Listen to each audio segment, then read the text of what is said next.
ભણતર કે ઘડતર? ભણાવવા કરતાં કેળવવા શબ્દ વધારે સારો છે. આપણા કોષમાંથી ભણાવવું શબ્દ આપણે કાઢી નાખવા જોઈએ. આપણે બાળકોને કેળવવા છે. કેળવણી એટલે બાળકમાં રહેલી સારી શક્તિને ઉંમરના પ્રમાણમાં પ્રગટ થવા દેવાની અનુકૂળતા આપવી. તે પછી એ ઉગશે તો આપમેળે જ.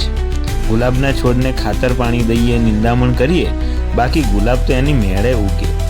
ઉગાડવાની ચિંતા આપણે નથી કરવાની. એની ભીતર બધું જ પડ્યું જ છે. આપણે તો ખાલી થોડી મદદ કરવાની છે. આજે આપણે બે બાબતો ઉપર વાત કરવાની છે. એક તો બાળકો બાથરૂમમાં સ્નાન કરતી વખતે જરૂરી સ્વાવલંબીપણું અને કાળજી રાખે, તથા નાસ્તો કરતી વખતે કે જમતી વખતે જરૂરી સ્વાવલંબીપણું અને કાળજી રાખે. એમાં પ્રથમ જોઈએ બાથરૂમમાં સ્નાન કરતી વખતે જરૂરી સ્વાવલંબીપણું અને કાળજી. ટૂથબ્રશ કરી બ્રશ કે ટૂથપેસ્ટ તેની મૂળ જગ્યાએ ગોઠવી શકે. જરૂરી ચીજો કાળજીપૂર્વક વાપરે. સ્નાન બાદ મેલા કપડાં ધોવા આપીને પોતે વાપરેલો ટુવાલ તેને સ્થાને સુકાઈ જાય તેમ મૂકે. સાબુને સાબુદાનીમાં રાખી એવી જગ્યાએ મૂકે જ્યાં પાણી પડતું ન હોય. ડોલ વગેરે પણ વ્યવસ્થિત ગોઠવીને તેની જગ્યાએ મૂકે.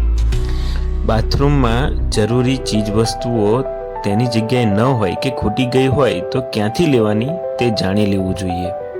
આમ જોવા જઈએ તો એક આદર્શ સ્વાવલંબી દિનચર્યામાં બ્રશ કે પેસ્ટ મૂળ જગ્યાએ ગોઠવવી, ચીજવસ્તુઓનો વિવેકપૂર્વક ઉપયોગ કરવો, મેલા કપડાં, ભીના ટુવાલ, યોગ્ય વ્યવસ્થા હોવી જોઈએ, સાબુ અને ડોલ ટબલર તેની સુરક્ષિત જાળવણી, ખૂટતી વસ્તુઓની જાણકારી અને સજાગતા હોવી જરૂરી છે. બીજું છે ભોજનમાં આપણે કેવી રીતે નિયમો પાળવા જોઈએ.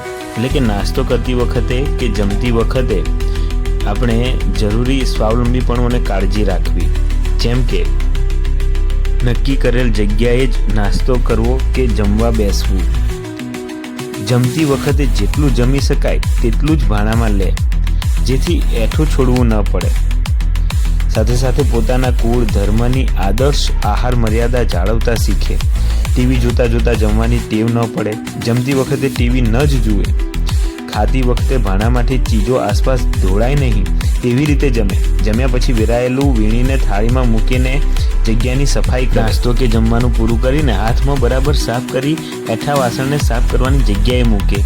સંબંધીને ત્યાં જમવા જવાનું થાય તો કોઈ ચીજ વસ્તુ માટે જીદ ન કરે. જંક ફૂડ ન ખવાય તે જાણી લે અને બીજાને ન ખાવાની પ્રેરણા કરે. જમતા પહેલા પ્રાર્થના કરે અને જમતી વખતે શુભ વિચારો રાખતા શીખે. વ્યવસ્થિત રીતે બેસીને જમવાની ટેવ પડે. હરતા ફરતા ન ખાય, ઢોળતા વેરતા ન ખાય. તેની ખાસ કાળજી રાખવી જોઈએ.